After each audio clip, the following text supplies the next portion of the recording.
Hello বন্ধুরা, তোমরা কারা কারা তোমাদের খাওয়া হয়ে গেছে বলো, আমাকে কমেন্ট করে জানাও।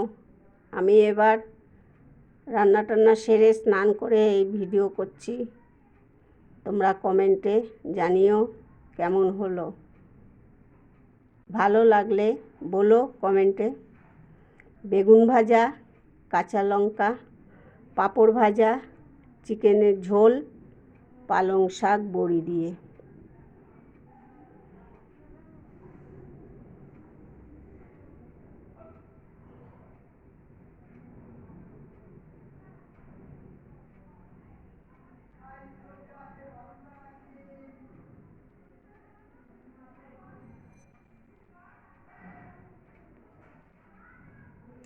বড়ি দিয়ে পালং শাক, বড়ি আলু কুমড়ো দিয়ে, বেগুন ভাজা, কাঁচা লঙ্কা, চিকেনের ঝোল, পাঁপড় ভাজা।